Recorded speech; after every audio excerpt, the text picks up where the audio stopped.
Direct versus regular, কোনটায় invest করা উচিত? তো welcome friends, my YouTube channel smart investor পালসে। আর যারা আমার এই চ্যানেলটি নতুন দেখছেন তারা অবশ্যই এইরকম ইনফরমেটিভ ভিডিও পেতে চ্যানেলটি সাবস্ক্রাইব করে দেবেন এবং লাইক ও শেয়ার করে অন্যদের দেখার সুযোগ করে দেবেন। আমার বেশ কিছু বন্ধু আমাকে জিজ্ঞেস করে যে সৌমিত্র, আমি যদি তোর মাধ্যমে ইনভেস্ট করি বা আমি কোনো ডিস্ট্রিবিউটরের মাধ্যমে ইনভেস্ট করি তাহলে তো আমাকে রেগুলার স্কিমে যেতে হবে। আর যেহেতু সেখানে একটা ডিস্ট্রিবিউটরের কমিশন ইনভলভ থাকে, তাহলে কেন আমি ডাইরেক্ট প্ল্যানে যাব না? কারণ সেখানে তো আমি কিছুটা হলো এক্সপেন্স রেশিও বাঁচাতে পারবো, ফলে আমার রিটার্নটাও একটা বেটার তৈরি হবে। তো আমার কোনটা করা উচিত? তো আমি তাকে বলেছি, দেখ, সেবি ডাইরেক্ট প্ল্যান এবং রেগুলার প্ল্যান দুটোই বানিয়েছে এবং দুটোই সঠিক, কিন্তু ব্যাপার হলো তোর জন্য কোনটা সঠিক। আপনি যদি কোনো রেগুলার প্ল্যানে বা কোনো ডিস্ট্রিবিউটরের মাধ্যমে না গিয়ে নিজে রিসার্চ করে কোনো একটি স্কিমে ইনভেস্ট করেন তাহলে সেটাকে ডাইরেক্ট প্ল্যান বলে। এখন প্রশ্ন হচ্ছে যে আমার কাছে কি এতটা নলেজ, এত সময় বা এতটা ক্যাপাবিলিটি আছে যে আমি বুঝতে পারবো আমার পোর্টফোলিও অনুযায়ী, আমার রিস্ক প্রোফাইল অনুযায়ী আমার কোন ধরনের স্কিমে ইনভেস্ট করা উচিত। আমরা যারা ডাইরেক্ট প্ল্যানের মাধ্যমে ইনভেস্ট করি তাদের কাছে সব থেকে সহজ রাস্তা হলো আমরা গুগলে গিয়ে বা ইউটিউবে গিয়ে সার্চ করে নিই।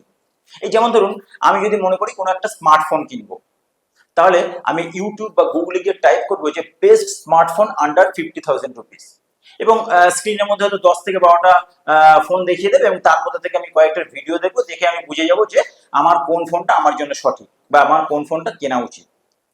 তো ফ্রেন্ডস, ফোন তো একটা স্ট্যাটিক প্রোডাক্ট, কিন্তু মার্কেট কি স্ট্যাটিক? উত্তর হলো না, মার্কেট চেঞ্জ হতেই থাকে। তাই বিভিন্ন স্কিম পারফরমেন্সও চেঞ্জ হতে থাকে।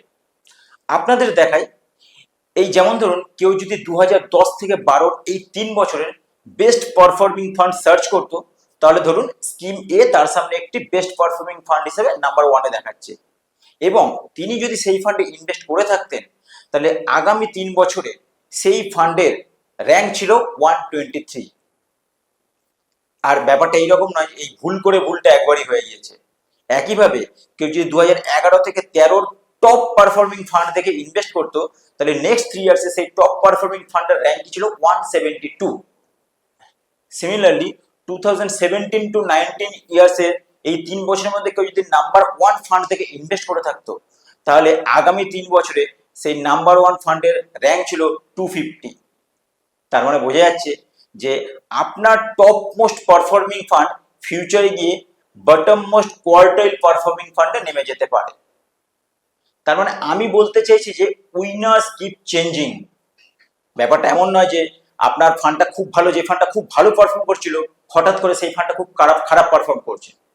ব্যাপারটা এমন নয় যে সেই ফান্ডের ফান্ড ম্যানেজার খুব বুদ্ধিমান ছিল, হঠাৎ করে সে খুব বোকা হয়ে গিয়েছে।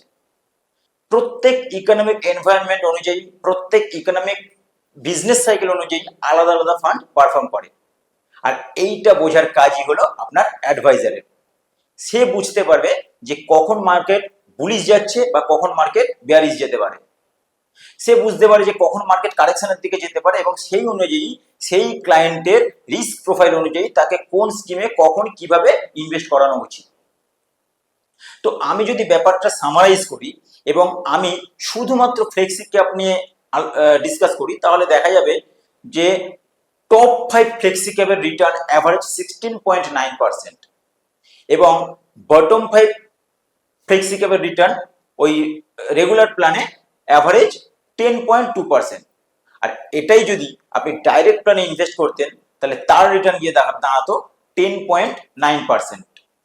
তো আপনি এই রেগুলার এবং ডাইরেক্টের ডিসকাশনে শুধুমাত্র 10.2 এবং 10.9 এর ডিফারেন্সটাই দেখেন।